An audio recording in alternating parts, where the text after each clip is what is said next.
Bonjour, Brigitte du site www.choisirlareussite.com.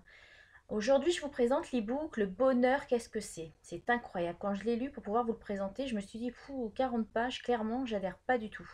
D'autres sont beaucoup plus courts et celui-ci, là, j'avais pas le temps, j'avais pas envie, et à ce moment-là, de lire toutes ces lignes.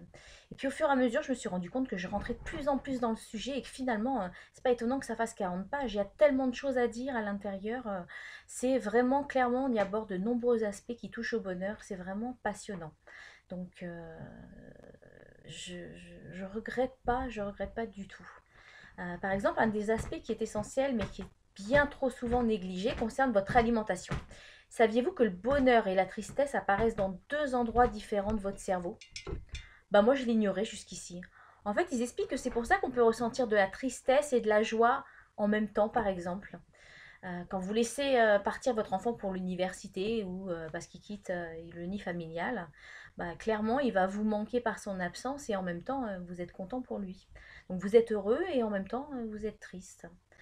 Pour les émotions, c'est pareil. Elles peuvent provenir de deux sources différentes. La première se situe dans les substances chimiques qui sont produites par le cerveau et la deuxième source réside dans la nutrition.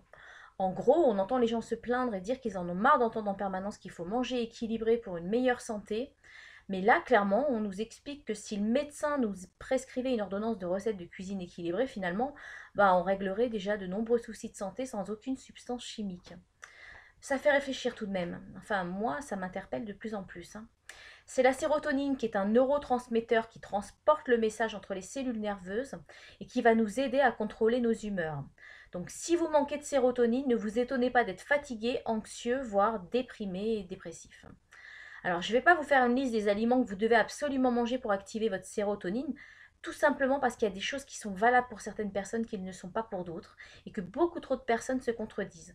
Le sujet est tellement vaste que je ne me permettrai pas de mettre les pieds dedans, c'est pas mon métier, et clairement, je peux vous conseiller des choses qui ont du bon sens, mais vous dire prenez ça, ça, ça, ça, un coup on vous dit arrêtez les laitages, un coup on vous dit mangez de la viande, ne mangez pas. Voilà, je ne me permettrai pas à chacun ses compétences. Par contre, je peux vous dire de vous écouter. Il n'y a pas besoin de faire appel à quelqu'un pour se rendre compte que lorsque vous mangez mal, votre corps vous le dit. Observez-vous tout simplement. Si vous êtes couché sur votre chaise et que vous avez du mal à vous lever, c'est clairement que vous n'avez pas utilisé le bon carburant. Je ne sais pas si vous, ça vous est déjà arrivé de vous tromper d'essence à la station. Moi, j'ai déjà fait l'expérience et je vous assure que la voiture, elle n'a pas démarré, hein. Tant qu'on n'avait pas retiré toute l'essence dont elle ne voulait pas, clairement, elle n'a pas redémarré. Donc quand vous vous sentez fatigué après le repas ou que vous sentez que votre digestion ne se fait pas, c'est qu'il y a une raison, c'est que votre corps, il essaye de vous communiquer quelque chose, il essaye de vous dire que tout ça, il n'en veut pas. Donc vous pouvez essayer cet exercice par contre que j'ai fait moi personnellement il y a quelques mois. Il y a quelques temps, j'avais du mal un petit peu à digérer, je voulais savoir un petit peu ce qui se passait dans mon corps. Voilà. Pendant quelques temps, une durée plus ou moins longue selon votre problématique, vous pouvez essayer. Notez tout ce que vous mangez et tout ce que vous buvez systématiquement. Vous buvez un verre d'eau, vous le notez. Vous mangez un bonbon, vous le notez. Vous buvez un café, vous le notez. Quoi que vous fassiez rentrer à l'intérieur de votre corps, vous le notez. Notez comment vous vous sentez, la réaction de votre corps. Soyez plus vigilant que d'habitude, plus attentif aux moindres détails. Est-ce que vous bâillez plus facilement? Est-ce que vous êtes plus concentré? Est-ce que vous éliminez plus facilement? Notez tout, même si vous trouvez ça absurde, je vous assure que ça fonctionne. Au bout d'un moment, vous allez vous-même identifier ce qui vous est favorable de ce qui ne l'est pas, et vous verrez qu'au fur et à mesure de cette habitude, vous allez comprendre de vous-même que ce que produit l'alimentation sur votre corps.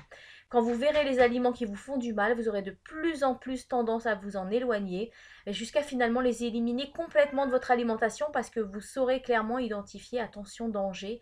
Il y aura un signal qui va se mettre immédiatement en marche.